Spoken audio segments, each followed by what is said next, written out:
திருச்சிற்றம்பலம். அடியார்களுடைய வணங்கிறேன். சிவபிரகாச சுவாமிகளே நால்வர் நான்மணி மாலை மூலமுறையும் பார்த்துக் கொண்டிருக்கிறோம். அதில் 16வது பாடல். வளமழு உயரிய நலமலி கங்கை நதித்தலை சேர்ந்த நற்கருணை கடன் முகந்து உலகு ஓப்ப உகந்த மாணிக்க வாசகன் எனும் ஒரு மாமழை பொழிந்த திருவாசகம் என்னும் பெருநீர் ஒழுகி ஓதுவார் மனம் எனும் ஒன் குளம் புகுந்து நாவெனும் மதகி நடந்து கேட்போர் செவியனும் அடையில் செவ்விதிர் செல்லா உளம் எனும் நிலம் புக ஊன்றிய அன்பாம் வித்திர் சிவம் எனும் மென்முளை தோன்றி வளர்ந்து கருணை மலர்ந்து விளங்குரு முத்தி மெய்ப்பயன் அருமே, மெய்ப்பயன் தருமே.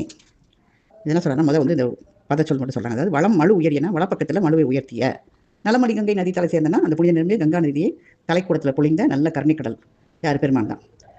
நல்ல கருணைக்கடல் முகந்து அப்படின்னா செவ்விய சிவம் என்னும் இந்த கிருபை அந்த கருணை கடலை பெருந்துறையில் புகுந்துன்னு அப்படின்னு வச்சுக்கலாம். முகந்து பெருந்துறையில் புகுந்து அதை உகந்த யாரு? மாணிக்கவாசகன் என்னும் ஒரு மாமலை. அந்த ஓங்கிய மாணிக்கவாசகன் எனப்படும் அந்த மேன்மை வாய்ந்த ஒரு மேகமானது என்ன செய்தான்? உலக ஒப்பதற்காக பொழிந்த அந்த மழை நீர் என்ன? திருவாசகம் என்னும் பெருநீர். அதை ஒழுகி இந்த மக்கள் உயிர்கள்லாம் மகிழ சொரிந்த அந்த திருவாசகம் என்னும் பெரு வெள்ளத்தில் சென்று அதில் ஓதுகாருடைய மனம் என்னும் அந்த ஒன்குளம் மனசுக்குள்ள புகுந்து அந்த ஓதுவர்களுடைய உள்ளம் என்னும் அந்த எழிலமைந்த ஏரியுள்ளே மனசை வந்து ஒரு ஏரியா சொல்றாரு. அப்போ மனசுக்குள்ள அந்த பெரு வெள்ளம் புகுது. அந்த மனமான அந்த ஏரியை நிரம்பி நான் என்னும் மதகு, நானும் நாக்கு வெளியே நடந்து மதகு திறந்தா தண்ணி வெளியே வரும்ல, அது மாதிரி அவர் மனசுக்குள்ள ஏரிக்குள்ள அந்த அவருடைய ஒரு ஓதுறதெல்லாம் நிரம்பி அவங்க மனசு வழியந்து நிரம்பி நான் வழியா வந்து மதகு வாய் வழியா வெளிப்பட்டு அந்த கேட்போர் செவியின் மடை, இப்போ தண்ணி பற்றி தெரிஞ்சவங்க நல்லா தெரியும், புரிஞ்சிடும். அந்த செவிங்கிற மடையில போய் அது செவ்விதின் செல்லா, அதாவது சிரவணம் செய்யறதுனா கேட்குறவங்களுக்கு அந்த செவியின் மடைகளில் வலுவுதல் இல்லாமல், அதாவது எங்கும் நழுவி போகாமல் எல்லாமே அந்த காதில் சென்று அப்போ என்ன செய்யும்? அவங்க காலத்தில் போய் என்ன செய்யும்? உளம் என்னும் இளம் புகு அவங்க மனசுக்கு நிலத்தில் புகுந்து அவங்களுடைய நெஞ்சங்கிற நிலத்தில் பாயும்போது அந்த ஊன்றிய அன்பாம் வித்தில அங்கே பதிக்கப்பட்டுள்ள அன்புங்கிற வித்துல சிவம் என்னும் மேல்முறை தோண்டி அந்த சிவம் என்னும் சிறுமுறை அங்கு உரித்து வளர்ந்து அது கருணையா மலர்ந்து வளர்ச்சி விட்டு அந்த விளங்குற முத்தி மெய்ப்பயன் தரும். அப்போ அந்த ஒளிகின்ற முத்தி என்கின்ற உண்மை பயனை அது உதவி நிற்கும் அப்படின்னு சொல்றாரு. இப்போ சொல்றவங்களும் மாணிக்கவாசன் மழை பெழிந்து அவருடைய முகிரில் திருவாசம் நிறைஞ்சி நாக்கு வழியாக மதகு நடந்து மடை வழியாக போய் அவங்க காது வழியாக போய் அவங்க கேட்கறவங்களுடைய அவங்க மடை திறந்த வெள்ளம் அவங்க போய் அந்த சிரவணம் செய்யக்கூடிய செவியில் வலுவது இல்லாமல் எங்கேயும் வீணாகாமல் நழுவாமல் சென்று அவங்க உளமாகிய நிலத்தில் புகுந்து அந்த நெஞ்சம் நிலத்தில் பாஞ்சி அங்கே ஊன்றி வச்சுக்கிற விதையை அன்புங்கிற விதையிலிருந்து சிவம் தோன்றி சிறுமுறையாக அது உரிந்து வளர்ந்து அங்கிருந்து கருணை மலர்ந்து அந்த முத்தி என்கிற உண்மை பயனை உதவி நிற்கும் அப்படின்ற திருவாசகத்தை வந்து எப்படி வந்து அது எப்படி பயன்படும் அப்படின்னு சொல்லி அழகாக சொல்கிறாரு. அதாவது வலப்பக்கத்திலே மலை உயர்த்திய புனித நிரம்பி அந்த கங்கா நதியை தலைக்கூட பொழிந்த அந்த செவ்விய சிவம் என்னும் அந்த கருணை கடலை பெருந்துறையில் புகுந்து முகந்துன்னா அதாவது மோகந்துன்னு சொல்லணும். முகந்துன்னா அதை எடுத்து ஒரு இதில் எடுத்து அந்த ஓங்கிய மாணிக்கவாசகன் எனப்படும் அந்த மேன்மை வாய்ந்த அந்த மேகம் என்ன செய்யுது? அந்த கருணை கடலை முகந்து அதை உட்கொண்டு மக்கள் உயிரில் மகிழ்ச்சி சொரிந்தது. எது? திருவாசகம் இன்னும் பெருவெள்ளமாக சொரிகிறார் யார்? மாணிக்கவாசகர். அந்த ஓதுவருடைய உள்ளம்ங்கிற எழிலமைந்த அந்த ஏரியில் நிரம்பி வாயின் மத வழியாக வெளிப்பட்டு அதை கேட்பவர்களுடைய சிரவணம் செய்யக்கூடிய செவிகளில் மடைகளில் வலுவதில்லாமல் சென்று அவங்களுடைய நெஞ்சத்தில் நிலையத்தில் நெஞ்சம் என்ற நிலையத்தில் பாஞ்சி அங்கே பதிச்சுக்கிற அந்த அன்புங்கிற வித்திலிருந்து சிவம் என்னும் சிறு முளை அங்கே அப்படியே உதிர்த்து அது வளர்ச்சியுற்று அது கருணையால் விரிந்து மலர்ந்து அது ஒளிர்கின்ற முத்தி என்னும் உண்மை பயனை உதவி நிற்கும். ரொம்ப அருமையான பாடலாக இருக்குது. அடுத்த பாடல் 17. பயனாகு நல்லான் பனைக்கு விடத்திற்கு மயிலாகும் நோய்க்கு மறந்தாம் உயிராகும் சிந்தும் எலும்பிற்கு சிறபுரத்து நாவலன் சம்பந்தன் இயம்பு திருப்பாட்டு. என்ன சொல்றாங்கன்னா, சிறபுரத்து நாவலன் சம்பந்தனியம் திருப்பாட்டு என்னன்னா, அந்த சிறபுரத்தில் சிறப்புறம்னா சீர்காழி தான், அதுக்கு 12 பேர் இருக்குது, அதில் ஒரு பேர் சிறப்புறம்.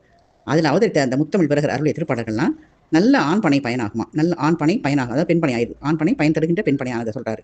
அந்த ஆண் பனைகளுக்கு பழமாகும், விடத்துக்கு என்ன ஆகும்? மயிலாகும், நஞ்சத்துக்கு மஞ்சையாகும், நோய்க்கு மருந்தாகும், பிணிக்கு பெருமருந்தாகும், சிந்தும் எலும்பிற்கு உயிராகும், உருச்சிதைந்து உதிர்ந்த என்பிற்கு உயிராகும். அதாவது ஞானசம்பந்தர் பண்ணிய திருவிழாவில் சொல்றாரு. என்னென்ன செஞ்சார் அவர்? பெண் பனை ஆண் பனை ஆக்கினாரு, விடத்தை வந்து மயிலுக்கு இது பண்ணுறாரு, நோய்க்கு பிணிக்கு பெரும் மருந்தாகிறாரு, நஞ்சுக்கு வந்து மயிலை கொடுத்து இது பண்ணுறாரு, அந்த எலும்பை வந்து பெண்ணாக்கிறார் இல்லையா, உருச்சிதைந்து உதிர்ந்த என்பிற்கு உயிராகுது அப்படின்னு சொல்றாரு. அப்போ சிறப்புறத்து அவதரித்த அந்த முத்தமிழ் விரகர் திருஞானசம்பந்தர் அருளிய திருப்பாடல்கள் எல்லாம் பண்புமிக்க ஆண் பனைகளுக்கு பழமாயிடுச்சு, நஞ்சுக்கு மயிலாயுது, பிணிக்கு பெருமருந்தாகுது, அந்த உருச்சிதைந்து உதிர்ந்த என்பிற்கு உயிரானது அப்படின்னு சொல்றார். அடுத்த பாடல் 18.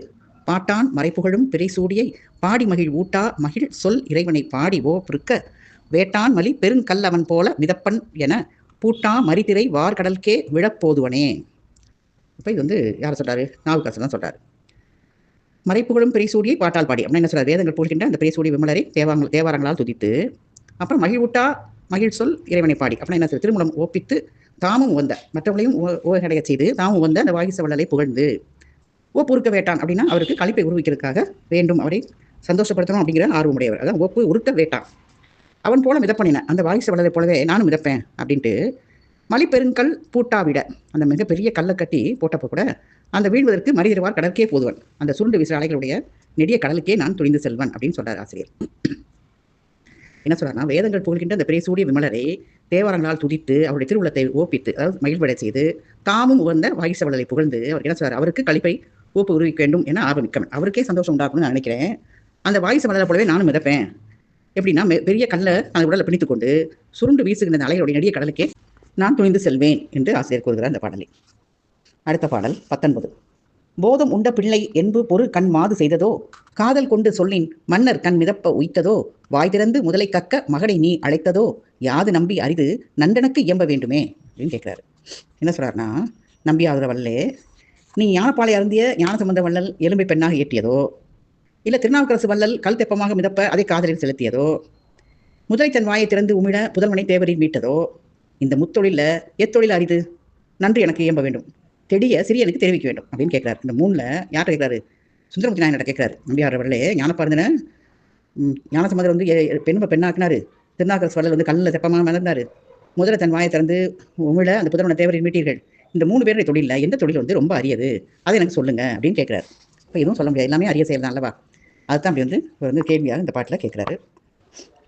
அந்த என்ன சொல்கிறான்னு சொல்லி பெருமான் சிவபிரகாச சுவாமிகள் நம்பியாரிடம் இந்த கேள்விகளை கேட்கிற மாதிரி இந்த பாடல் அமைத்திருக்கிறார். பிரகாச சுவாமிகளாலேயே 4 மணி மாலை மூலம் முறையும் பார்த்து கொண்டிருக்கிறோம். அதில் 20வது பாடல். வேண்டு நின் அடியார் மெய்யன்பு எனக்கு அருள் செய் சிவனே அளந்தேன் அந்தோ முறையோ முறையோ இறையோனே என்று அழுது செம்பொன்னம்பல கூத்தன் அருளால் பெற்ற அன்பினில் ஒரு சிறிது அடியனேற்கு அருளல் வேண்டும். நீயே கோட நின் அருட்பெருக்கில் ஏற்ற தண்டில வேறுகந்து ஏரியை பரிமாம் இசைவர பண்ணிய வித்தக திருந்திய வேத சிறப்பொருள் முழுதும் பெருந்துரை இடத்து பெருஞ்சீர் குறுந்துரு நீடரில் கொள்ளை கொள்வாயே. இது என்ன சொல்றாருன்னா, இளமை வாய்ந்த அந்த இடவத்தை விரும்பி விரும்பி ஊறிய, அது விரும்பி ஏறிய அப்படின்னு வரும். இவர்தெல்லாம் அதில் பயணித்தல்.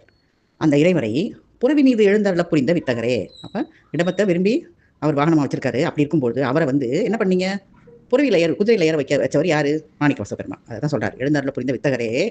திருப்பரந்துரை எனும் தளத்திலே மிக்க மேன்மொழி அந்த குருந்த மரத்துடைய விரிந்த நிழல்ல திருத்தமுற்ற வேத முடிவில் செறிந்த சைவ சித்தாந்த பொருள் முற்றும் சிவபெருமான் பக்கம் பெற்ற திருவாத ஊர் அண்ணலே அப்படின்னு கூப்பிட்றாரு. எப்படி பண்ணார்? எங்கே பெற்றார் அவர்? திருப்பெருந்துறையில் குருந்த மரத்தின் நல்ல வேத முடிவாக அமர்ந்த பெருமானிடம் எல்லாம் சைவ சித்தாந்த பொருள் முற்றும் நீங்கள் அவர் பக்கத்திலிருந்து பெற்றுக்கொண்டீர்களே திருவாத ஊர் அண்ணலே. சிவனே, உம்முடைய திருத்தொண்டர்களின் உண்மை அன்பு எனக்கும் உரித்தாக வேண்டும். அப்போ அவருடைய திருத்தொண்டர்களுடைய அன்பு வந்து எனக்கும் வேணும். அந்த அன்பு எனக்கு அருள் செய்யுங்க, நான் இதெல்லாம் ரொம்ப ஆவலாக இருக்கேன். அந்தோ அப்படின்னு சொல்கிறாரு, அருள்பால் இயாமை. நீ அருள் பாலிக்கிறேனா? அந்தோ அருள் செய்யவில்லை என்றால் முறைமையோ முதல்வனே என்று புலம்பி அந்த செவ்விய கனக சபை பொற்சபையில் நடித்தருளும் அந்த சிவபெருமான் அருளால் பெற்ற அன்பிலே அடியனுக்கும் மிக சிறிது தந்தருள வேண்டும்.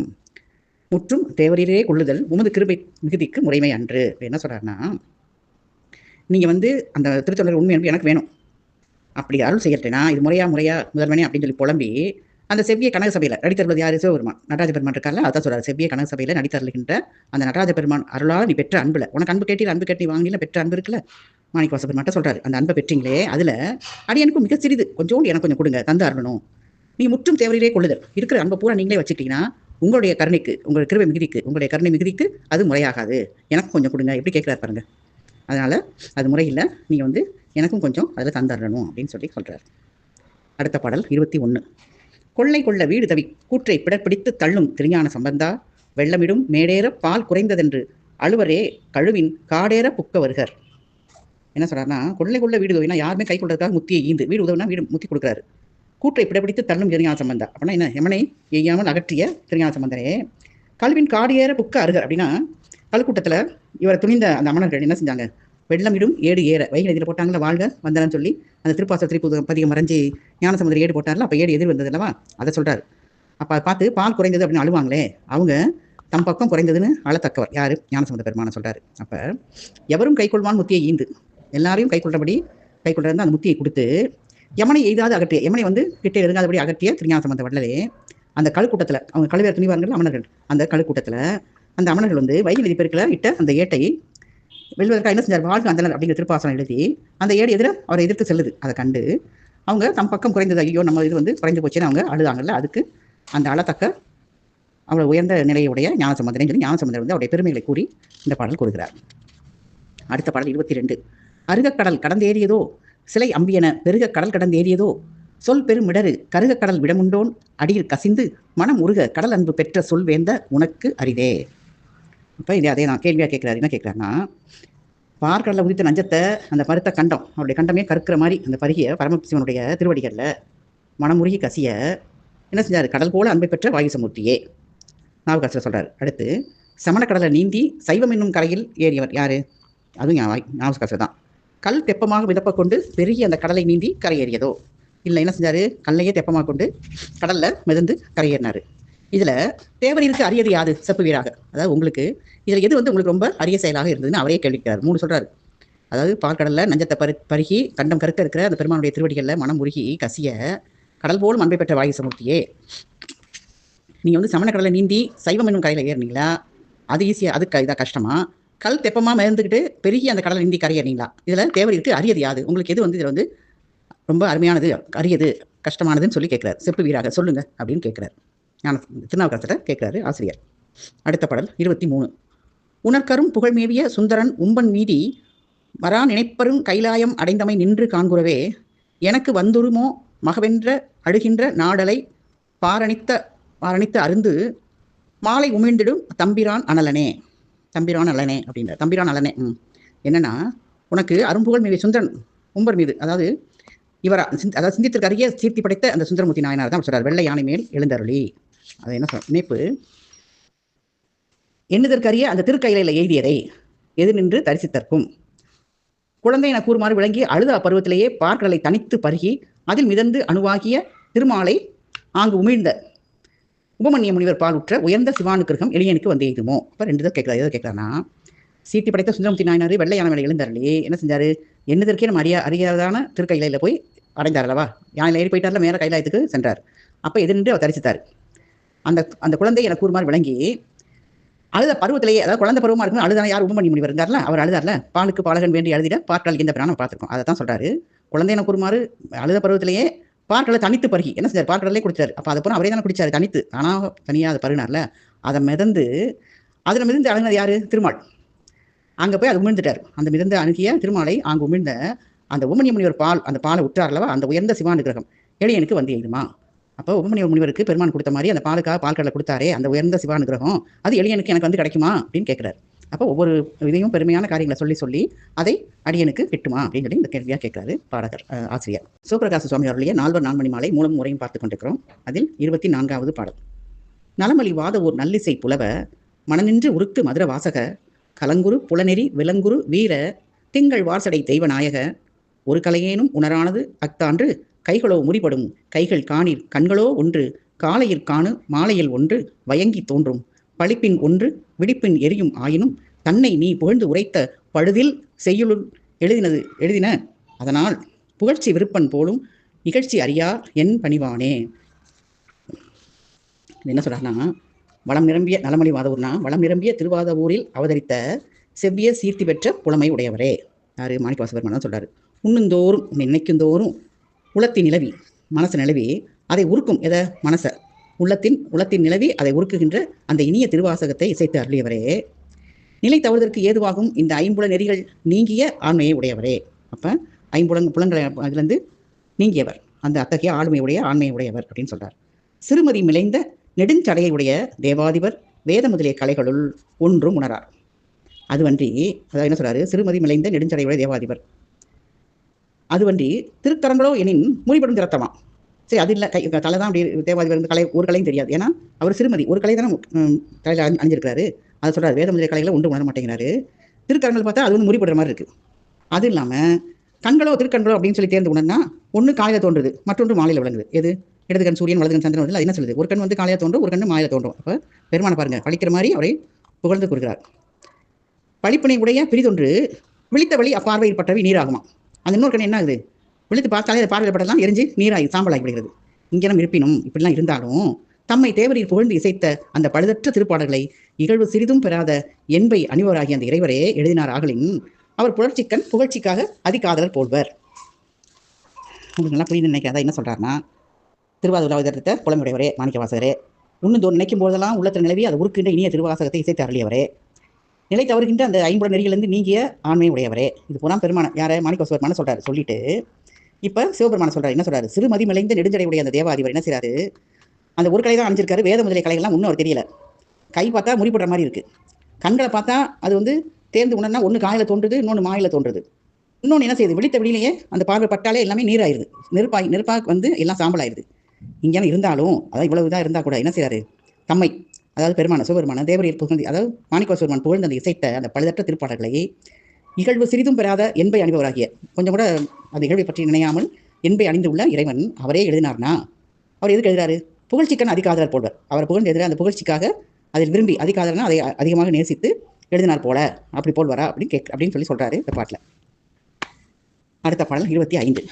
வானும் புகழ் புகழி மன்னன் தொடர்பொன்று தேனும் திதிழியோன் சீரேடு தானும் கரியாய் மொழியும் கரியாய் விடாமல் எரியார் அழல் வீழ்ந்து எழுந்து. தேனும் திதிழியோன் அதாவது வானும் புகழ் புகழி மன்னன்னா இது வந்து திருஞான சம்பந்தர் சொல்றாரு. என்ன சொல்றாருன்னா, தேவரும் துதிக்கின்ற அந்த திருப்புகழையும் சீர்காழியுடைய ஒரு பெயர் அவதரித்த அந்த திருஞான சம்பந்த தேசிக அருளிய அந்த திருப்பதியத்தை எழுதிய அந்த திருவேடு அது என்ன செய்யுது? எரிதல் ஆர்ந்த தீயில் விழுந்து கரியாகி நீர்படாமல் பசுமையுற்று இனிது விளங்கிச்சான். மதுவை ஒழுக்குகின்ற அந்த கொன்றை மாளிகை அணிந்த பரமருடைய பரத்துவ நிலையை தானே சான்றாக நின்று சாற்றியது. அப்போ அவருடைய ஏடு வந்து எரியாமல் இனிது பசுமையாக இருந்ததுல அதைத்தான் சொல்கிறாரு. அந்த பதியத்தை புகழ்ந்து சொல்கிறாரு. தேவன் துதிக்கின்ற திருப்பதி அவதரித்த ஞானசமுதரே அந்த திருப்பதியும் எழுதிய திருவடி என்ன ஆச்சு? அது எரிந்து அந்த ஆந்த தீயில் விழுந்தாலும் அது விழுந்து கரியாகி நீர்படாமல் அப்படியே பசுமையோடு இருந்தது. அது இனிது விளங்கியது. அது வந்து எப்படி இருந்தது? மதுவை ஒழுக்குகின்ற அந்த கொன்றை மாளிகை அணிந்த பரமருடைய சிவபெருமானுடைய பரத்துவ நிலையை அதுக்கு சான்றாக நின்று சாற்றியது. இதை வச்சே தெரிஞ்சுக்கலாம் பெருமானுடைய பரத்துவ நிலையை நம்ம உணர முடியும் அப்படின்னு சொல்லி சொல்றாரு. தானே சான்றாக நின்று அந்த ஏடு சாற்றியது அப்படின்னு தான் அந்த பாட்டில் குறிப்பிட்டார். அடுத்த பாடல் 26. துடை வாழை மேன்மட வரல்குள் பாம்பு தொட மயங்கி நடைவாய் பிணமெனப்பட்டார் பெருகிலர் நச்சு குலை உடை வாழை உரகம் தீண்ட வாய்ந்த ஒருவன் உயிர் அடைவான் அருள் புரியும் திருநாவுக்கு அரசினையே. என்ன சொல்றாருன்னா, நச்சுக்குலை உடை வாழை மேலுகிறார்கள். அது என்னன்னா, மங்கையுடைய தொடை என்னும் வாழை மீதுள்ள அந்த நிதம்பம் என்னும் மரபு தீண்ட நினைவழிந்து நடைவாய்ந்த பிணம் என நவிலப்பட்டவர் எல்லாம். அதாவது வாழையையும் அந்த பாம்பையும் பெண்களுடைய இதை உடலுக்கு உதாரணமாக சொல்றாரு. உடையில எப்படின்னா, அந்த மங்கைகளை தொடைங்கிற அந்த வாழை எடுத்து அந்த நிதம்பத்தில் அதன் இதமும் இன்னும் மரபு பெண்களுடைய அதை வந்து பாம்பா சொல்றாரு. நினைவு அழிந்து நம்ம தீண்டி நம்ம நினைவு அழிந்து நம்ம நடப்பணமா அப்படி நவிலப்பட்டவங்கெல்லாம் அந்த மாதிரி இருக்கிறவங்கெல்லாம் இந்த வாழைத்தார் காய்ச்சிருக்கும் அந்த வாழை அதில் இயங்கி அந்த விட அரவு அந்த விட அரவு தீண்ட யாருக்கு? மூத்த திருநாவுக்கரசு தீண்டிடுச்சுல, அந்த திருநாவுக்கரசுடைய முன்போல் உயிர் பெரும்படி அவர் தீண்டி அவர் விழுந்துட்டாரு. விழுந்த அந்த திருநாவுக்கரசுடைய உயிர் முன்போல் பெரும்படி திருவருள் பாலித்த திருநாவுக்கரசு தேவரை பூர்வம் வழிபடுதல் பெறாதவரே. அவரை வழிபடுதவங்க நான் பெறாதவன் அப்படின்னு சொல்றாரு. எப்படின்னா, இது வந்து ஒரே எப்படி சொல்றாருன்னா, அதாவது அந்த திருநாவுக்கரசர் வந்து அந்த மூத்த திருநாவுக்கரசை விடம் தீண்டி அவனை உயிர் பெறும்படி அந்த செய்த திருவருள் பாலித்த திருநாவுக்கரசு தேவரை பூர்வத்திலே வழிபாடுதல் பெறாதவங்க, அவரை வழிபடாதவங்க தான் யாரு? இந்த பெண்கள் அந்த பாம்பு வந்து தீண்டி நினைவடைந்து நடைவாய்ப்பினம் போல இருக்கிறவங்க அப்படின்னு சொல்றாரு. அதான் ரெண்டையும் கம்பேர் பண்ணி சொல்றாரு.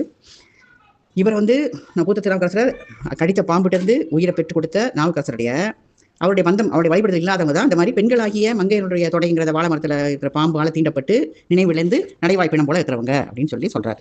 அவங்கெல்லாம் தேவரை பூர்வம் வழிபடுதல் பெறாதவர்கள் தான் இப்படி வந்து நினைவடைந்து நடைபாய்ந்து பிணமாற இருக்கிறாங்க அவங்கெல்லாம் அப்படின்னு சொல்றாரு. சிவபிரகாச சுவாமிகளுடைய 4 நான்மணி மாலை மூலம் முறையும் பார்த்து கொண்டிருக்கிறோம். அதில் 27வது பாடல். அரசன் பரிமேல் வர நெடுநல் யானை எருத்தத் அமர்ந்து போய் வரதன் கைலை மலை அடைந்த மணியே மணி நீடு பசும் பொன் இறை சங்கு எரியும் குளத்து வர செங்கர் செம்பன் ஒப்பாடும் பரிசின் எனக்கு உன் செம்பவள திருவாய் மலர்ந்து பகர்வாயே. என்ன சொல்றாருன்னா, உயிர் தலைவராகி அந்த சேர்மான் பெருமான் நாயனார் குதிரையில் இவர் வந்து உடன் செல்ல யார் கூட? இவர் நம்பி ஆரூர் என்ன பண்ணாரு? ஐராவதத்தில் ஏறி பெருமான்கிட்ட போகும்பொழுது என்ன செய்யறாரு? அவருடைய உயிர் தலைவர் யாரு? சேர்மான் பெருமான் நாயனார். அவர் என்ன செய்யறாரு? குதிரையில் ஏறி உடன் செல்கிறார். அந்த உன்னத முதலிய அந்த உத்தம இலக்கணங்கள் அமைந்த அந்த வெள்ளை இள யானையின் பிடரில் விளங்கி சென்று சிவபுரான் அமர்ந்திருக்கிற திருக்கைலை வரைக்கும் எய்திய செம்மணி போல்வரே. யாரு? நம்பியாரூரை போன்றவரே. என்ன சொல்றாரு? முதுகுன்றத்திலே மணிமுத்த நதி இடப்பட்ட 12,000 பசும் பொண்ணும். இது வந்து நம்முடைய நாவுக்கரசர் சுந்தரமூர்த்தி நாயனாருடைய வரலாற்றில் வருகிறது. 12,000 பசும் பொண்ணை வந்து மணிமுத்தாரில் விட்டதை எங்கே பண்ணுறாரு? சங்குகளை ஒதுக்கின்ற திருவாரூர் குளத்தில் வந்து பெற்றார், அணுகினார் இல்லையா? அதே போல் திருப்புகழூரில் திருமுடி வைத்து துயில பெற்ற அந்த செங்கற்கள் திருப்புகழூரில் போய் என்ன பண்ணார்? நம்பியாரூர் தலையை திருமுடி வைக்கிறதுக்கு ஒரு செங்கல்ல வச்சு படுத்து தூங்கினார். அந்த செங்கற்கள் போல என்ன ஆச்சு? செம்பொன்னாக பாடுகின்ற திறத்தை உடையவர் நம்பியாரூரர். அப்படி அவருடைய செவ்விய பவளம் போலும் திருவாயை திறந்து இன்று சிறியனுக்கு செப்புவீராக. எனக்கு அந்த வாயை திறந்து எனக்காக ஏதாவது இன்னைக்கு சொல்லுங்க, இந்த சிறியனுக்காக சொல்லுங்க, பேசுங்க, சொப்பிவாங்க, செப்புங்கன்னு சொல்றாரு. அதாவது குதிரையில் ஏறி உத்தம இலக்கணம் கூட இவர் சேரமான் பெருமான் ஆயினார் உடனே கூட வரும்பொழுது வெள்ளை இலை ஆயின் படையில் ஏறி சிவபெருமான் அமைந்திருக்கின்ற திருக்கைலை வரைக்கும் சென்ற செம்மணி போன்ற நம்பி ஆரூரரே, முதுகுன்றத்தில் மணிமுத்து நதியில் இடப்பட்ட அந்த 12,000 பசும்பொன்னும் அலைகள் சங்கங்கள் ஒதுக்கின்ற திருவாரூரத்தில் வந்து கிடச்சிது. அதுபோல் திருப்பூரில் நீங்கள் திரும்பி வச்சு படுத்த செங்கல் எல்லாமே செம்பொன் ஆயிடுச்சு. இதுக்காக நீங்கள் பாடின இந்த திறத்தை அந்த தேவரினுடைய பெருமா, அதாவது யார் நம்பியார் சொல்றாரு, உங்களுடைய செவ்விய பவளம் போட திருவாயை திறந்து இன்னைக்கு இந்த சிறியனுக்காக, அதாவது சிவபிரகாஷ் சுவாமிகள் ஆசிரியர் தான் அப்படி கேட்கிறார், எனக்காக செப்பு வீராக சொல்லுங்க அப்படின்னு கேட்கிறார். அடுத்த பாடல் 28. பகிர்மதி தவழும் பவள வார்சடையோன் பேரருள் பெற்றும் பெறாரின் அழுங்கி நெஞ்ச நெக்குருகி நிற்பை நீயே பேயேன் பெறாது பெற்றார் போல களிகூர்ந்து உள்ள கவலை தீர்ந்தேனே அன்ன மாடு மகன் உரை பொய்கை வாதவூர் அன்ப வாதலாலே தெய்வ புலமை திருவள்ளுவனார் நன்றறிவாரிற் கயவர் திருவுடையார் நெஞ்சத் அவலம் இலர் எனும் செஞ்சொற் பொருளின் தேற்று அறிந்தேனே. பாட்டு சொல்றாரு. என்ன சொல்றாருன்னா, அன்னங்கள் விளையாடுகின்ற அகன்ற துறைகளார்ந்த அந்த திருக்குளங்கள் செறிந்த திருவாதூருக்கு இவ்வளவு ஒரு அடைமொழி சொல்றாரு. அன்னங்கள் விளையாடுகின்றன அகன்ற துறைகள், அதில் திருக்குளங்கள் செறிந்திருக்கிறது. அப்படிப்பட்ட திருவாதூரில் அவதரித்த அன்பரே, இளம்பிறையூரும் பவள நிகழ்த்த நெடுஞ்சடைகளை உடைய இறைவரது. இளம்பிறை நெற்றியில் ஒரு கலை உள்ள அந்த சந்திரன் ஊர்ந்து கொண்டிருக்கின்ற பவளத்தை போன்ற நெடிய சடையுடைய இறைவனுடைய தெய்வ திருவருளை பெற்றிருந்தோம். அப்போ அதை இறைவனுடைய அருளை பெற்றிருந்தோம். அதனை பெறாத மாதிரி வருந்தி மன நிகழ்ச்சி உற்று உருகி நீங்கள் வாடி நிற்கிறீங்க. எல்லாம் அருள் பெற்றிருக்கீங்க, ஆனாலும் என்ன எப்படி இருக்கீங்க, அந்த அருள் பெறாத போல வருந்தி ரொம்ப மன நிகழ்ச்சியோடு வாடி நிற்கிறீங்களே. பேய்த்தன்மையோட யானே அந்த அருளை பெறாது இருந்தோம். நம்மளுக்கு என்ன இருக்குது, ஒரு தன்மையும் இல்லை, பேய்த்தன்மை தான் நம்மகிட்ட இருக்குது. நம்ம வந்து பெருமாளுடைய அருளை பெறவே இல்லை. அப்படி இருந்தும் நான் என்ன செய்கிறேன், அருளை பெற்றது மாதிரி பெரிதும் மகிழ்ச்சியை திளைத்து அகத்தில் அயர்வை ஒளிந்திருக்கிறேன். மனசில் எந்த விதமான அயர்வும் இல்லாமல் இருக்கேனே. தெய்வ புலமுடைய திருவள்ளுவர் என்னன்னு சொல்லியிருக்காரு, தமக்கு உறுதியாவன அறிவாரின் அவை அறியாத கீழ் மக்கள் நன்மை உடையவராம். நமக்கு உறுதியாவன என்னன்னு சொல்லி அறிகிறவங்க அதை அறியாத கீழ் மக்கள் வந்து நன்மை உடையவங்களாம். அதுபோல் அது காரணமாக என் நெஞ்சத்தின் கண் கவலையிலர் ஆகலான் என்று அருளிய திருக்குறளில் பொருட்தெளிவை நான் தேர்ந்து உணர்ந்தேன் அப்படின்னு சொன்னார். நீங்கள் என்ன, இது என்ன ஒரே வரேன்னா, அவர் வந்து எல்லா அருளையும் பெற்றிருந்தோம், என்ன செய்றீங்க, ஒன்றுமே இல்லாத மாதிரி மன நிகழ்ச்சியோட வருந்தி வாடி நிற்கிறீங்களே. நான் வந்து பேய் தன்மையோடு இருந்து அருளை பெறவே இல்லை, ஆனால் பெரிய மகிழ்ச்சியோட ரொம்ப அகத்தில் அயர்வெல்லாம் ஒழித்து அப்படி இருக்கேன். அது எப்படின்னா, திருவள்ளுவர் சொன்ன குறள் உதாரணம் சொல்கிறாரு. தமக்கு உறுதியான அறிவார் வந்து அந்த அறியாத கீழ் மக்களை நன்மை உடையவங்களாம். அதுபோல் அது காரணமாக தம் நெஞ்சத்தின் கண்ணில் கவலை இல்லாமல் இருந்தாலும் அப்படின்னு சொல்லி திருக்குறளில் சொல்லி அந்த பொருள் தெளிவை நான் தேர்ந்து உணர்ந்தேன் அப்படின்னு சொல்கிறார். அந்த திருக்குறள் உள்ள பொருள் வந்து இவருக்கு இந்த பொருத்தமாக இருக்கான். எப்படி பொருத்தமாக இருக்குது, தமக்கு எல்லாம் தெரிஞ்சவங்க, அதாவது இப்போ எல்லாம் தெரிஞ்ச மாணிக்கவாசர் கவலையோடு இருக்கிற மாதிரி நான் வந்து ரொம்ப மகிழ்வாக இருக்கிற மாதிரி எதை பார்த்து தெரிஞ்சுக்கிட்டேன், திருக்குறளில் இந்த குறளை கேட்டு அந்த பொருள் தெளிவை நான் தேர்ந்து அதை உணர்ந்துட்டேன் அப்படின்னு சொல்கிறார். அடுத்த பாடல் 29. தேனேர் அலர் சூடி சில் பலிக்கு என்று ஊர் திரியும் மானேறி யாண்டு பெற்றான் கொள் நீ தானேறும் வெள்ளை மணி என்று வினாவுவோம் வாங்கி அவப்பிள்ளையை காணப்பெறின். என்ன சொல்கிறேன், வண்டுகள் செரிகின்ற மலர்களை அணிந்து சிறு பலியின் பொருட்டு முனிவர் பத்தினியில் இருக்கைதோறும் திரிந்த இடபத்தி வந்த பெருமான். இந்த முனிவர் அளிக்கின்ற சிறு பலிக்காக என்ன செய்கிறாரு, இருக்கைதோறும் எங்கே போயிருந்தாலும் போய் திரிந்தார் இடபத்தை எறுகின்ற பெருமான். முனிவர் பத்தினி இருக்கைதோறும் திரிந்தாரே அப்படின்னு சொல்கிறாரு. அப்போ தேவரீர் ஊரும் அந்த வெண்முத்து சிவிகை ஆங்கு பெற்று உமக்கு ஈந்தார் என்று கேட்போம். எங்கே அப்படின்னா, இப்போ பெருமானுக்கு என்ன செய்யாரு, ஞானசம்பந்த பெருமானுக்கு அவர் வந்து நடந்து வருதாங்கிறதுக்காக முத்துச்சிவிகையை கொடுத்தார்ல, அது எங்கே பெற்று உமக்கு ஈந்தார். சும்மா சின்ன பலிக்கே வந்து மலர்களை அணிந்த அந்த முனிவர் பத்தினிட்ட போய் இருக்கைதோறும் திரிந்து பிச்சை கேட்டார்ல, பலி கேட்டாரே. அப்போ உங்களுக்கு கொடுத்த வெண்முத்துச்சிவிகையை எங்கே வாங்கி உனக்கு கொடுத்தாரு, யாங்கு பெற்று உமக்கு ஈந்தார் என்று கேட்போம். நான் இப்போ கேட்குறேன், அந்த சிவிகையை திருஞானசம்பந்த பிள்ளையாரை நம்ம தரிசிக்க பெறணும், நம்ம கேட்கணும். தரிசிக்க பெறுவோமாயின் நம்ம என்ன கேட்கணும், இந்த சிவிகையை யாங்கு பெற்றுனா எங்கே பெற்று உமக்கு ஈந்தார் என்று கேட்போம் அப்படின்னு சொல்லி ஆசிரியர் கூறுகிறார். அடுத்த பாடல் 30. பெற்றான் இணை பெற்றவர் போர் பெறலும் பிறப்பதுண்டே அற்றார் அணியினை போர் பிறப்பது நல்ல கண்டாய் செற்றார் புறமெறி செய்த வில் வீரன் திருப்பெயரே பற்றாம் மறிவன் திரைக்கடல் நீந்திய பாவலனே. பகையுடைய முப்புறங்களை நீராக்கிய அந்த பற்பத வில்லை ஏந்திய பெருமானுடைய திருநாமமாகிய பஞ்சாக்கரமே என்ன செய்து செவ்விய துணையாக மடங்கி வீசும் வெள்ளிய அலைகள் வாய்ந்த அந்த கடலை கடந்த வாகிசமூர்த்தியே. நாவல் கத்தர் கேட்கிறாரு, என்ன சொல்றாரு, பகையுடைய முப்புறங்களை நீராக்கினாரே பெருமான், அந்த பற்பத வில்லை ஏந்தியிருக்காரே அந்த பரமருடைய அந்த சிவபெருமானுடைய திருநாமமாகிய பஞ்சாக்கரத்தை மந்திரத்தையே, 5 எழுத்து மந்திரத்தையே செவ்விய துணையாக கொண்டு என்ன செஞ்சீங்க, மடங்கி மடங்கி வீசுகின்ற அந்த வெள்ளி அலைகள் வாய்ந்த கடலை கடந்த வாகிசமூர்த்தியே, அந்த பஞ்சாக்கரத்தை சொல்லியே கடலை கடந்தவரே. இந்த உயர்ந்த நில உலகத்தில் ஒரு புதல்வனை பெற்றால் உண்மை பெற்ற பிதா மாதாக்களைப் போல உண்மையொத்த ஒரு புதல்வனை பெறுதலும் உதித்தல் உள்ள தாயின் உண்மை போல ஒரு புதல்வனாகி உதித்தலுமே சிறந்தன. அப்போ நில உலகத்தில் ஒரு புதல்வனை பெற்றால் உன்னை மாதிரி யாரை மாதிரி? நாவுக்கரசர் மாதிரி அந்த பெற்ற பிதா மாதாக்கள் அவங்களுடைய அப்பா அம்மா மாதிரி பெறணும். உன்னை மாதிரி ஒரு புதல்வனை பெறணும். உதித்தல் உலகாயின் அப்படி பெறணும். உதித்தார்னா உண்மை போல ஒரு புதல்வனாகி உதித்தல் தான் சிறந்தது. அவங்கள பெற்ற அந்த மாதிரி புதல்வனை பெற்ற அந்த பிதா மாதாக்களை போய் இருக்கணும். அது மாதிரி பிள்ளை பெறணும். அப்படி உதிக்கிறதா இருந்தாலும் உன்னை மாதிரி ஒரு புதல்வனாக தான் நம்ம உதிக்கணும். அப்போ தோன்றி புகழ் தொடுங்கிற மாதிரி தோன்றுவதாக இருந்தால் உன்னை மாதிரி தான் ஒரு புதல்வனாக பிறக்கணும். இல்லை பெறுவதாக இருந்தால் உன் அம்மா அப்பாங்க நாவுக்கரசருடைய தாய் தந்தையை பெற்ற மாதிரி அந்த மாதிரி ஒரு பிள்ளையை பெறணும் அப்படின்னு சொல்லி நாவுக்கரசரை புகழ்கிறார் இந்த பாடலில். சிவபிரகாச சுவாமிகளாரிலேயே நால்வர் நான்மணி மாலை மூலம் முறையும் பார்த்து கொண்டிருக்கிறோம். அதில் 31வது பாடல்.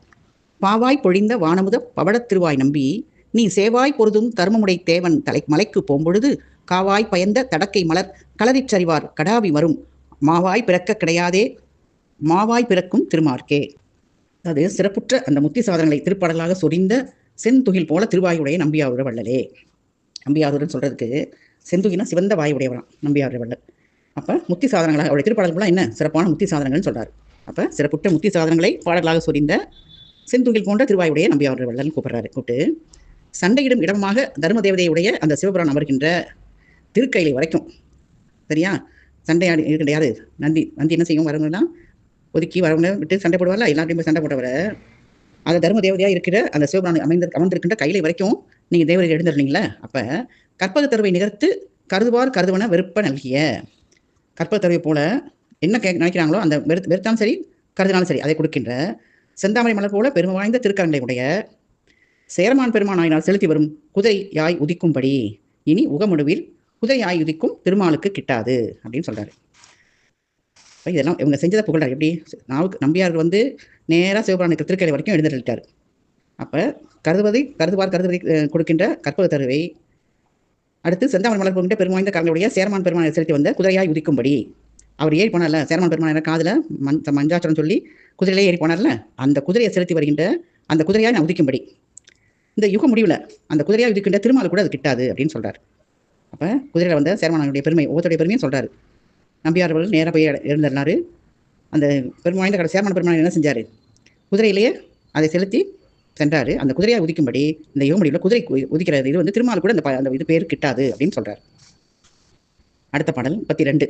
திருவார் பெருந்துரை செழுமலர் குருந்தின் நீடல் வாயுண்ட நிகழானந்த தேன்றே கெரியும் செய்ய மாணிக்க வாசகன் புகன்ற மதுர வாசகம் யாவரும் ஓதும் இயற்கை காதலில் பொற்கள நிகர்க்கும் பூசுரர் நான்மறை மட்கள நிகர்க்கு மதுர வாசகம் ஓதின் முத்தி ஒரு பயன் வேதம் ஓதின் மெய்ப்பயன் அறமே.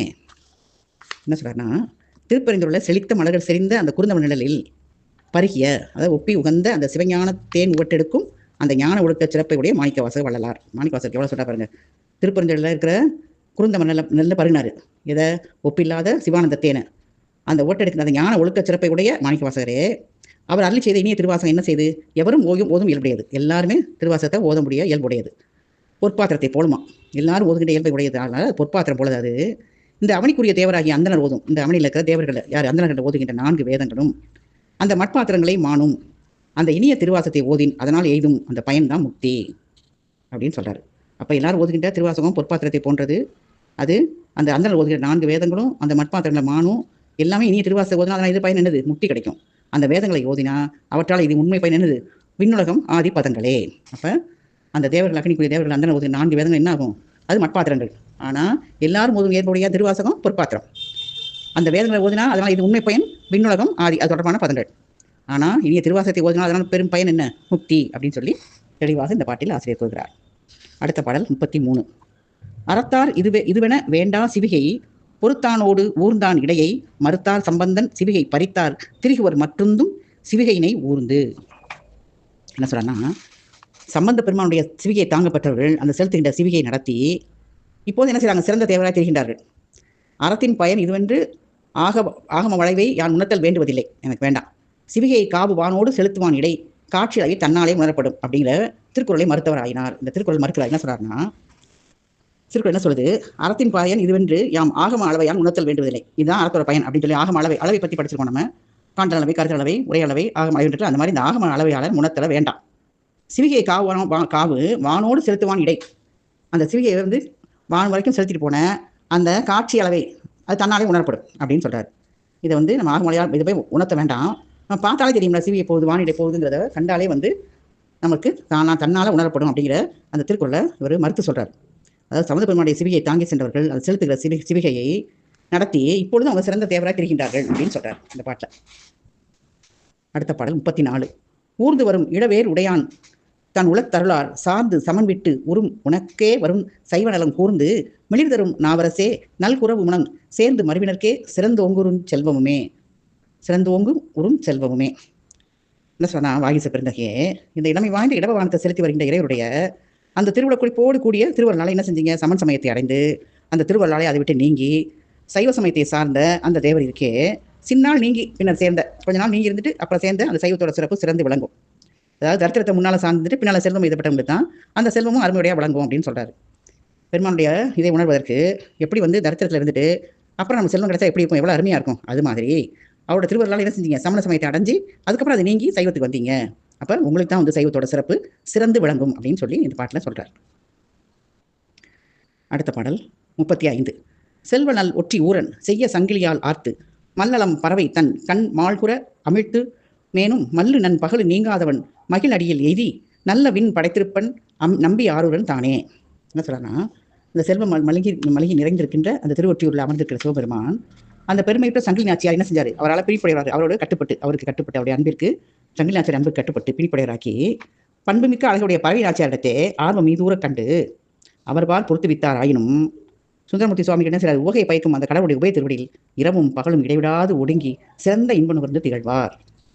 எப்படி சொல்றான்னா, நம்பியார் சங்கிலி நாச்சியார்ட்டையும் பிணிப்புடையவராக இருக்காரு, பறவை பண்புமிக்க அழகுடைய பறவை நாச்சியார்ட்டையும் ஆர்வம் மீதூர இருக்காரு, அவங்க பாலையும் பொறுத்து வித்தார். யார், பெருமான். எந்த பெருமான், செல்வம் மல்கி சிறந்த திருவொற்றியில் அமர்ந்திருக்கிற சிவபெருமான்.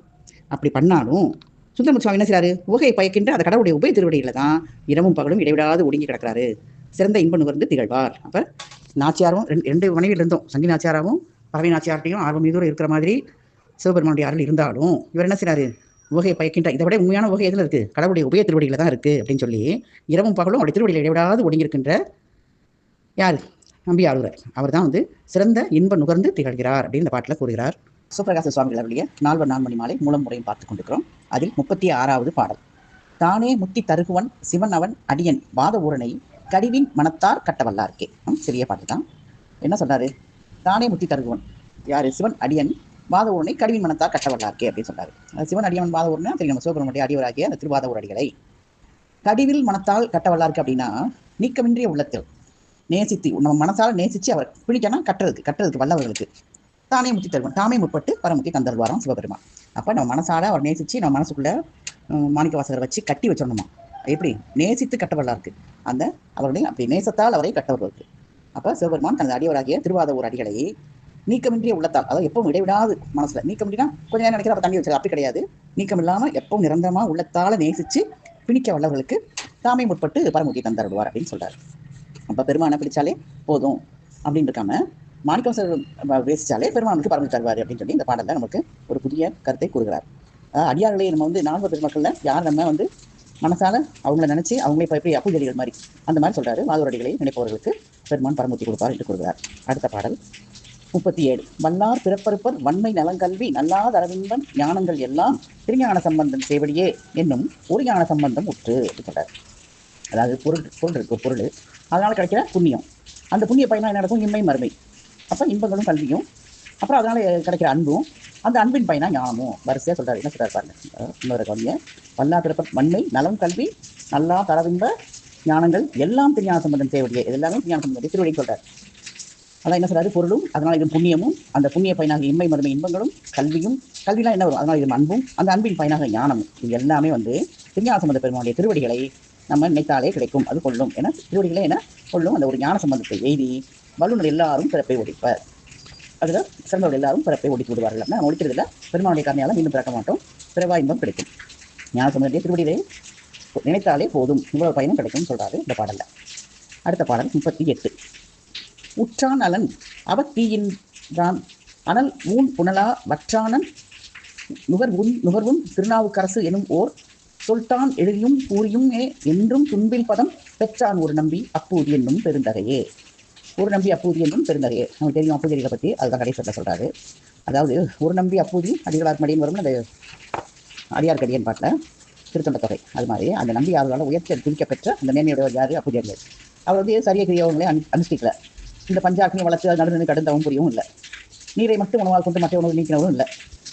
அவர் என்ன செஞ்சார்? திருநாவுக்கரசு என்ன ஒரு சொல்ல மட்டும் அதையே மனசால தீட்டியும் அதை உயிர் குருதி பயக்கிற மந்திரமாக உச்சரித்து எந்த காலத்திலையும் துன்பங்கிறது எழுத்துணையும் இல்லாமல் ஒரு எல்லளவு அதளவு கூட இல்லாத முத்தியை அவர் எழுதினார் அப்படின்னு சொல்கிறாங்க. இப்போ என்ன சொல்கிறாருன்னா, அடியார் பாருங்க, மாணிக்கவாச திருவடி மனசால் நேசித்தா போதும், ஞானசமுத்திர திருவடியை நினைத்தால் போதும். இப்போ என்ன சொல்கிறாரு? நாம் அப்போது நம்ம எப்படி வந்து நாவுக்கரசரை அந்த வார்த்தையை சொல்லியே அவர் நாவுக்கரசரை பார்த்ததில்லை எதுவும் பல, ஆனால் நாவுக்கரசரை சொல்ல மட்டுமே வச்சுக்கிட்டு அவர் உயிர் குருதி பயக்கும் மந்திரமாக அதை உச்சரித்து எவ்வாறு முத்தி எழுதினார் என்று இந்த பாடலை சொல்கிறார். அடுத்த பாடல் பெருமிழ 39. பெருமிழலை குறும்பர் என்னும் பரம யோகி பெரிது வந்து உன் திருவடி தாமரையை போற்றி விரைமலர் தூய் வந்தரை செய்கின்றான் என்றால் விங்கிழையார் இருவரோடு முயங்கலாமோ?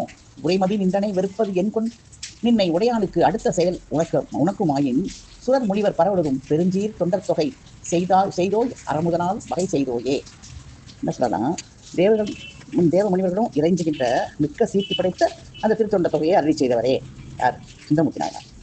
அப்போ அறம்பொருள் இன்பம் வீடு என்னும் உறுதிப்பொருள் 4ஐயும் வகுத்தருடையவரே அப்படின்னு நாயனாக சொல்கிறார் சுந்தரமூர்த்தி நாயனார். பெருமிடலை பதியில் இருந்த குடும்ப நாயனார் என்னும் பரம யோகி என்ன செஞ்சாராம்? கடிப்பேர் உவகையுற்று மிகவும் மகிழ்வுற்று தேவருடைய திருவடி கமலை துதித்து, யாரு? சுந்தரமூர்த்தி நாயனாருடைய திருவடி கமலங்களை துதித்து மனமிக்க மனங்களால் அர்ச்சித்து வழிபடுகிறார் அப்படின்னு அறிஞர்கள்லாம் வியக்கிறாங்க. அந்த திகழும் அணிகளை புனைந்த தேவிமார் இருவரோடு சேர்ந்து வாழ்வது தகுதியா? அப்படியே தகுதி அல்லனாலும் உனக்கு அடிமையாக இருக்கிற உமாபதிக்குரிய செய்கை உமக்கும் பொருந்துமானால் நீ வந்து அது வந்து உன்னை மதிக்கதான் வேணும், ஒன்று வெறுப்பது என்ன அப்படின்னு கேட்காது. எப்படி பாருங்க, வேற மாதிரி சொல்றாரு. அது எல்லாத்தையும் சரி முதல்ல நான் போய் கோயில் சொல்றாரு. என்ன சொல்றாரு? தேவர் இருக்கின்ற அந்த திருச்சொந்த தொகையை அருளிக்கிறதுக்க அறம்பொருள் வீடுங்கிற இந்த உறுதிப்பொருள் 4 வகுத்து அருளி இருக்கிறாரு. அப்புறம் இப்படிலாம் செஞ்சாலும் அந்த பெருமிடையில இருக்கிற பெருமிடலை குடும்ப நாயனார் இருக்காங்க, அவருடைய அந்த பரம யோகியா இருக்கிற என்ன சொல்றாருன்னா, அவர் மிகுந்த மகிழ்வுற்று உவகோட உற்சாகத்தோட பெருமானுடைய நான் சுந்தரமூர்த்தி நாயனாருடைய திருவடி கமலங்களை துதித்து மனமிக்க மலங்களால் அரிசித்து வழிபடுறாரு. அதை பார்த்து அறிஞர்கள்லாம் வியப்புறாங்க. எப்படின்னா, 2 பேரோட வாழ்றாருல சுந்தரமூர்த்தி நாயனாருக்கு 2 மனைவியர் தானே, அது வந்து சொல்றாரு, பஞ்ச புகழ்ச்சி மாதிரி சொல்றாரு. அதாவது அந்த திகழ் மனைவியை புனித தேவி மாதிரி இவரோடு சேர்ந்து வாழ்றது தகுதியா? உன்னை நினைச்சு இந்த மாதிரி பெருமிடை குடும்ப நாயனார் திருவடியை வழங்குறாரு, நீ வந்து 2 பேரோட வாழ்றியே, அது சரியா? அப்படி இல்லைனாலும் உன்னை அடிமையாக வச்சுக்கிற உன்னுடைய உமாபதி யார்? பெருமான் சிவபெருமான். உமாவின் பதி யார்? உமையம்மையுடைய கணவராக இருக்கின்ற அது உனக்கு இப்படி பொருந்தும்னா அவருக்கும் அது பொருந்தும்ல. அந்த அம்மையை வந்து அவரும் 2 மனைவியோட தான் இருக்காரு அப்படின்னு சொல்லி சொல்றாரு. அப்போ நான் உன்னை எப்படி வெறுக்கிறது? உண்மை வெறுப்பது என்னை, அதை உணர்ந்து வழிபடாமல் நான் உண்மை மட்டும் வெறுக்கிறது எப்படி? அதுக்கு பதில் சொல்லுங்க அப்படின்னு இந்த பாட்டில் சுந்தரமூர்த்தி நாயனாரை கேட்கிறார் ஆசிரியர். அடுத்த பாடல் 40. செய்ய வாசலை தெய்வ சிகாமணி பாதம் போற்றும் வாதவூர் அன்ப பாவனப்படுவது உண்பாட்டு பூவெனப்படுவது பொறிவாழ் பூவே அப்படின்னு சொல்றாரு. என்னன்னா, அந்த செவ்விய நீண்ட சடைமுடியுடைய தேவாதிபர்கள் எல்லாருடைய திருமுடிகளும் வழிபடுகின்ற திருவாதவூர் அண்ணலே பூ என்று எவரால் உயர்த்தி போடப்படுகிறது? திருமகள் உரைகின்ற செந்தாமரை மலர், மலர்களிலே சிறந்தது செந்தாமரை மலர். அது மாதிரி அப்படின்னா பாட்டுன்னு சொன்னால் யாராலையும் உயர்த்தி சொல்லப்படுகிறது?